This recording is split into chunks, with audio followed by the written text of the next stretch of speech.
네, 먼저 이태원 참사 당시에 국민의 생명을 구하고자 애썼던 소방관 두 분께서 생을 등지셨습니다. 깊은 애도를 표하면서 고인분들의 명복을 빕니다.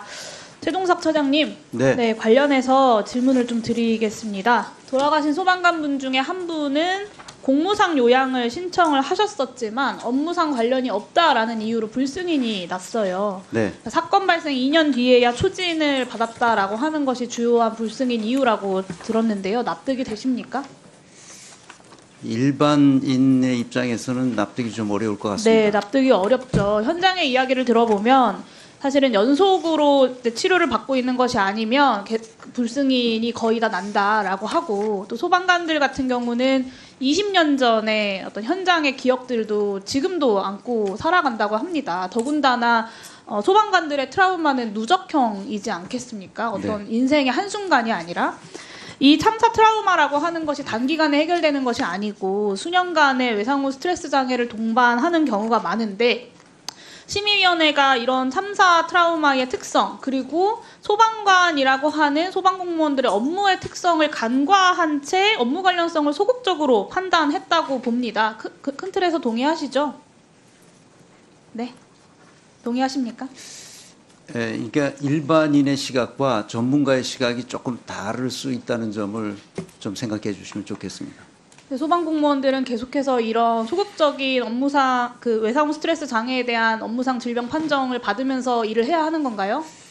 이제 제가 이 사건을 보고 받았는데요. 제출된 자료를 보게 되면 제도 개선에 대해서 검토하겠다 정도의 이야기는 하셔야 되는 건 아닙니까? 아니, 그 얘기를 하기 전에 이게 왜 그런 사건이 되었는지 설명을 드리려고 합니다. 그 이야기는 저도 다 알고 있습니다. 네. 네.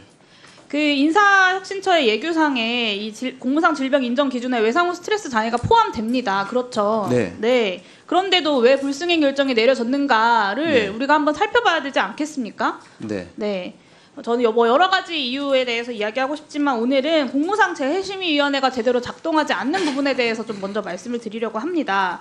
산업재해 같은 경우는 심의위원회를 노동자 그리고 사용자, 정부가 추천하는 사람들로 동수로 구성을 하고 있습니다. 근데 공무상재해심사위원회 같은 경우는 인사혁신처장에게만 이제 위원 임명 위촉 권한이 있고 노동자들이 추천하는 전문가가 참여하기는 제도적으로 어려운 상황입니다.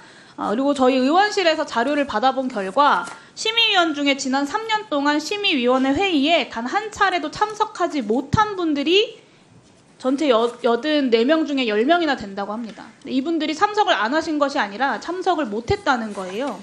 그러니까 특정 위원들만 반복해서 회의에 참석을 하다 보니 공정한 심사가 어려운 거 아니냐라는 지적도 현장에서 나옵니다. 이 사안에 대해서 좀 더 들여다봐야겠지만 일단 두 가지를 먼저 오늘은 제안을 드리고 싶어요. 공무상 재해심의위원회에 노동자가 추천하는 전문가를 포함시킬 수 있도록 하는 것이 한 가지고요. 두 번째는 이 위원들의 균형 잡힌 참여를 보장하기 위한 인혁처 차원의 대책을 마련할 필요가 있다라고 보여집니다. 이에 대해서 처장님 의견은 어떠십니까? 이게 재해냐 아니냐, 그 공무상 재해냐 아니냐는 판단은 이게 본인 그 신청인의 또는 그 유족의 개별 사안에 대해서는 대해서. 기존의 절차에 대해서는 저도 잘 알고 있습니다. 근데 기존의 문제점에 대해서 지적을 한 거고 이에 대해서 검토를 하시겠냐라고 여쭤본 겁니다. 네, 검토하겠습니다. 네. 이번 일을 계기로 이 공무상 재해인정제도에 대해서 전면적인 점검에 좀 나서주시기를 요청을 드립니다. 국정감사 때까지 관련 논의들을 더 이어나가면 좋겠습니다. 네. 유재성 차장님과 윤호중 장관님께 질문 드려야 되는데 대행님께 질문 드릴게요. 먼저 차장님, 국가기관과 지자체에 근무하는 청원경찰 약 1만여 명이 최대 5년치에 해당하는 정근수당의 군 경력 인정분을 급여 삭감 방식으로 환수당하고 있는 상황 알고 계시죠? 예, 알고 있습니다. 네, 한 개 부처에서 제가 파악하기로는 한 개 부처에서만 841명이 대상으로 이 환수가 진행이 되고 있고 그 규모가 15억 5,900만 원이라고 합니다. 1,000만 원 넘는 규모를 환수당해야 하는 청원경찰들도 12명이 넘습니다. 한 개 부처에서만. 근데 이게 만약에 전체 부처로 늘어나게 된다면 파악을 다 해보게 된다면 대상이 훨씬 더 늘어나게 될 텐데요. 이게 사실 청원경찰법 시행령에 대한 법제처 유권 해석에 따라서 이렇게 된 건데 이 유권 해석이 10년도 더 넘은 2014년에 있었고요.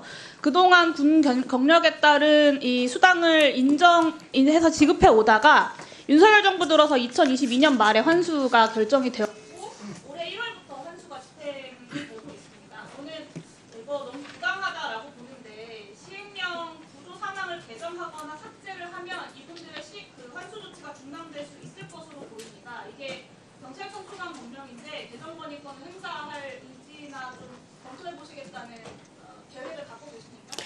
예, 그 시행령 개정이 이제 국가나 지자체의 그런 예산이 수반되는 사안이라 저희가 이제 그 기재부 등 관계부처하고 좀 협의를. 총장님, 이거는 예. 추가적으로 예산이 지출되는 게 아니라요. 기존에 지출됐던 부분들을 환수할 거냐에 대한 것이고 기존에 지출되고 있던 것과 동일하게 지출되는 것이기 때문에 추가적 예산 부담에 대해서 검토를 하셔야 되는 문제는 아닙니다.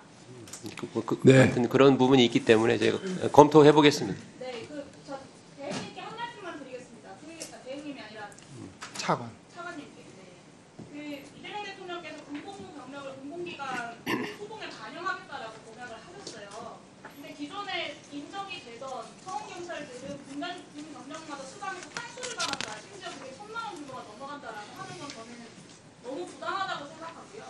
이 서울경찰 공급을 보면 1호봉 최저임금에서 시작해서 최고 31호봉까지 가는데 월급이 374만 원입니다.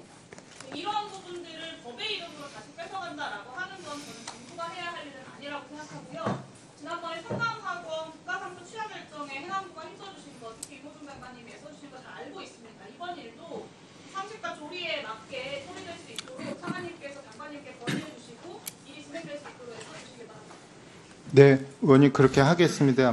보니까 네. 보수 봉급 수당인데 수당에 지금 문제가 있는 거지 않습니까? 그래서 이런 부당한 대우가 있지 않도록 경찰청 소관이 경찰청이니까 하여튼 관계기관하고 협의하도록 하겠습니다. 시행령